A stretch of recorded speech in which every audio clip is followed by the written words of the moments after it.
17 ફેબ્રુઆરી 2025 થી જો ફાસ્ટેગના નવા નિયમોનું તમે પાલન નહીં કરો ને તો તમારે ડબલ ટોલ ટેક્સ ચૂકવવો પડશે. હાય, હું છું હેલી. અકોર્ડિંગ ટુ એનપીસીઆઈ સર્ક્યુલર, જો ફાસ્ટેગ રીડ થયાના 1 કલાક પહેલા અથવા તો રીડ થયાના 10 મિનિટ પછી તમારું ફાસ્ટેગ બ્લેકલિસ્ટ રહેશે તો તમારું પેમેન્ટ નહીં થાય. ફાસ્ટેગમાં જો બેલેન્સ ઓછું છે અથવા તો કોઈ કારણોસર ફાસ્ટેગ બ્લોક થયેલ છે તો તમારે as a penalty double toll tax ચૂકવવો પડશે. અને ટોલ પાસ કર્યા પછી જો તમારું જે ફાસ્ટેગ છે એ 10 મિનિટ સુધી ઇનએક્ટિવ રહેશે તો એ ટ્રાન્ઝેક્શન રદ થઈ જશે.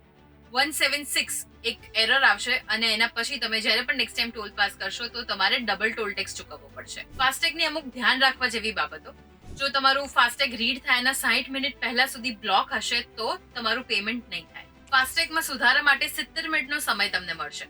જો તમારામાં બેલેન્સ ઓછું હોય અથવા તો કોઈ ટેકનિકલ એરરને કારણે બ્લેકલિસ્ટ થયા હો તો 70 મિનિટની વિન્ડો તમારી પાસે હશે. ફાસ્ટેગમાં નેગેટિવ બેલેન્સ હોવા પર પણ તમારી ગાડી એ સમય દરમિયાન ટોલ પાસ કરી લેશે, પણ એના પછી સિક્યોરિટી બેલેન્સમાંથી તમારી અમાઉન્ટ કપાઈ જશે અને નેક્સ્ટ ટાઈમ તમે જ્યારે રિચાર્જ કરાવશો તો એ અમાઉન્ટ તમને પરત મળી જશે. અને ફાસ્ટેગ કયા કારણોસર બ્લેકલિસ્ટ થઈ શકે છે એ જાણવું પણ ખૂબ જરૂરી છે.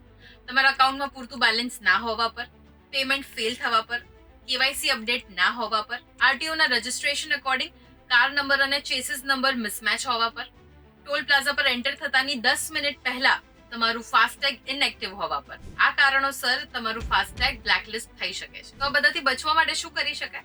તો તમારું જે ફાસ્ટેગ વોલેટ છે એમાં મિનિમમ 100 રૂપિયાનું બેલેન્સ તો તમે રાખો છો, જેથી કરીને તમે નેગેટિવ બેલેન્સમાં ના જતા રહો. અને જે પણ બેંકમાંથી નોટિફિકેશન આવતી હોય ફાસ્ટેગ રિલેટેડ એને ઇગ્નોર ના કરો. અને સૌથી સરળ ઉપાય કહું, તમારા ફાસ્ટેગનું ઓટો રિચાર્જ મોડ ઓન કરી દો, એટલે આમાંની કોઈ પણ પ્રોબ્લેમ તમારા સુધી પહોંચશે જ નહીં. તો આ વિડીયો બધાની સાથે શેર કરી દો અને એમને ડબલ પેનલ્ટી ભરવાથી બચાવો.